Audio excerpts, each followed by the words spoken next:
डीपवर्स में आप सबका स्वागत है और दिल से आप सभी का शुक्रिया कि आपने इस चैनल को सिर्फ देखा ही नहीं, उसे अपनाया भी। क्योंकि आज जब हम 7,000 सब्सक्राइबर्स की एक फैमिली बन चुके हैं तो ये सिर्फ एक नंबर नहीं है, ये भरोसे की वो आवाज़ है जो बताती है कि डीपवर्स अब अकेला नहीं रहा।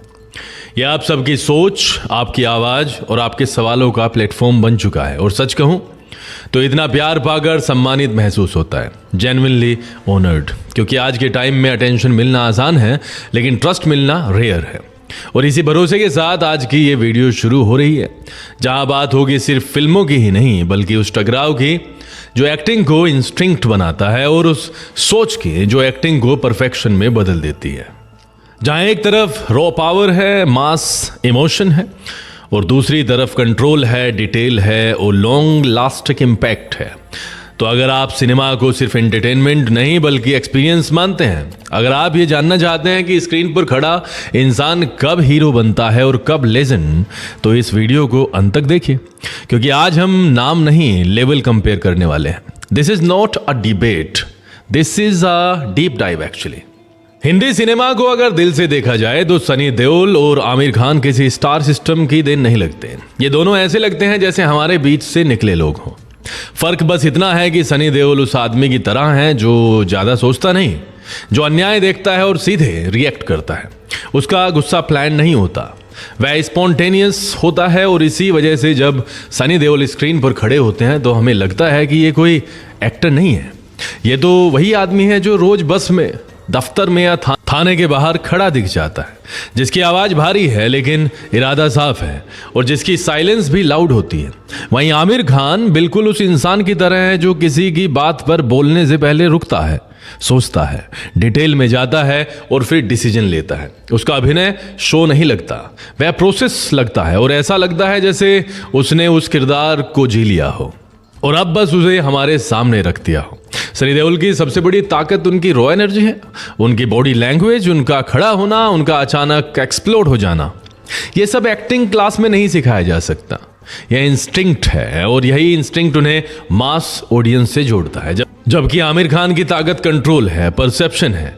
वह रोल को प्रोजेक्ट की तरह नहीं, मिशन की तरह लेते हैं और इसीलिए उनकी परफॉर्मेंस ओवर नहीं लगती बल्कि बिलीवेबल लगती है। सनी देओल का सिनेमा हमें खड़ा कर देता है, सीटी बजाने पर मजबूर कर देता है, क्योंकि उसमें वो फ्रस्ट्रेशन है जो हम सभी कभी ना कभी फील करते हैं। वहीं आमिर खान का सिनेमा हमें थोड़ी देर के लिए चुप कर देता है, सोचने पर मजबूर करता है, क्योंकि उसमें सवाल होते हैं, लेयर्स होती हैं, सबटेक्स्ट होता है। सनी देओल इमोशन को पंच की तरह मारते हैं, आमिर खान उसी इमोशन को धीरे धीरे बिल्ड करते हैं, one step at A time. और यही दोनों का फर्क भी है और खूबसूरती भी, क्योंकि दोनों का एंड गोल सेम है, ऑडियंस को टच करना, बस रास्ता अलग है।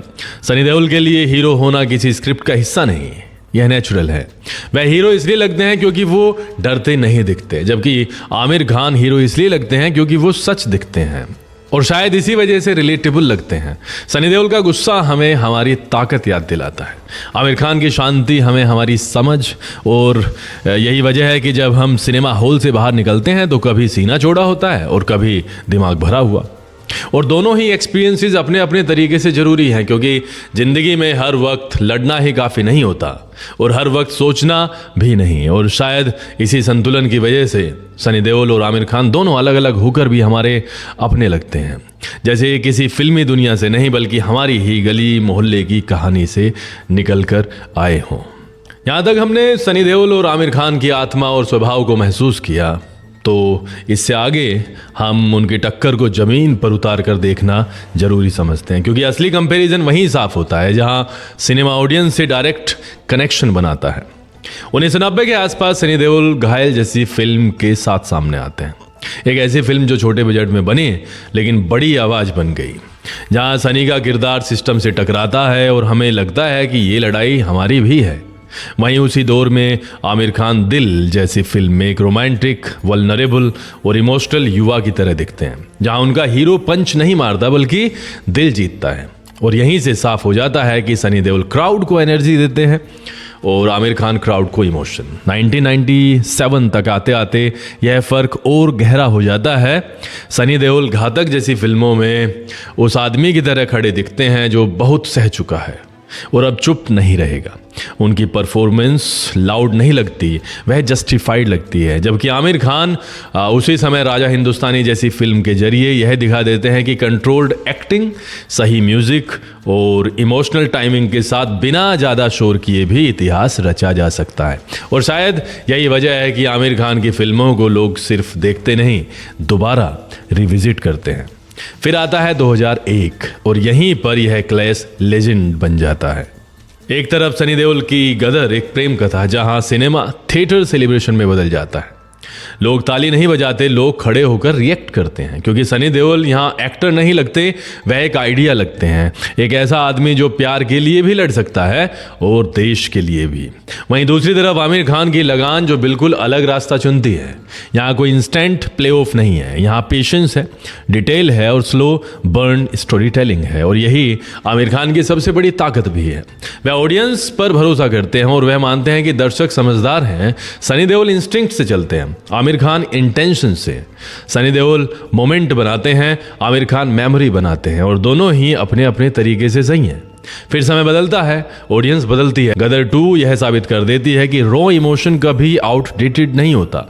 लोग आज भी उस हीरो को देखना चाहते हैं जो बिना एक्सप्लेनेशन दिए खड़ा हो जाए। और उसी दौर में आमिर खान का लाहौर 1947 को प्रोड्यूस करना एक साइलेंट स्टेटमेंट बन जाता है कि परफेक्शनिस्ट भी जानता है कि कभी कभी इंस्टिंक्ट की ज़रूरत होती है। और शायद यही इस पूरी कहानी का सबसे खूबसूरत मोड़ है। जहाँ कभी कंपैरिजन था वहाँ एक्सेप्टेंस है, जहाँ कभी क्लैश था वहाँ कोलैबोरेशन है, और जहाँ कभी सवाल था कि बड़ा कौन है वहाँ अब जवाब है कि सनी देओल और आमिर खान दोनों ही अपने अपने तरीके से पीक पर हैं। क्योंकि एक अगर हमें लड़ना सिखाता है तो दूसरा हमें समझना। और ज़िंदगी में जैसे सिनेमा में दोनों क्वालिटीज़ बराबर ज़रूरी होती हैं। और यहीं आकर ये कहानी किसी नतीजे पर नहीं बल्कि एक समझ पर ख़त्म होती है। क्योंकि सनी देओल और आमिर खान की तुलना किसी को छोटा या बड़ा साबित करने के लिए नहीं थी, ये समझने के लिए थी कि सिनेमा आखिर चलता कैसे है, कभी रॉ पावर से, कभी साइलेंट कंट्रोल से, और अक्सर इन दोनों के बैलेंस से। सनी देओल हमें याद दिलाते हैं कि आवाज़ उठाना जरूरी है, कि इंस्टिंक्ट पर भरोसा करना भी एक ताकत है। जबकि आमिर खान सिखाते हैं कि हर लड़ाई शोर से नहीं जीती जाती, कुछ बैटल्स दिमाग और पेशेंस से भी लड़ी जाती हैं। और शायद इसी वजह से दोनों आज भी रिलेवेंट हैं, आज भी ज़रूरी हैं। अगर ये वीडियो आपको सिर्फ पसंद नहीं बल्कि कहीं ना कहीं कनेक्ट कर गई तो यही डीप वर्ड्स का मकसद था, सोचना, महसूस करना और सवाल पूछना। क्योंकि ये चैनल ऑप्शंस नहीं थोपता, कॉन्वर्सेशन स्टार्ट करता है। और जाते जाते बस इतना कहेंगे कि अगर आप सिनेमा को दिल से देखते हैं तो डीप वर्ड्स आपके लिए है। अगर आपने यहाँ तक देखा है तो आप सिर्फ व्यूवर नहीं, इस जर्नी का हिस्सा है। So stay connected, stay curious and remember, real cinema never shouts, it stage with you.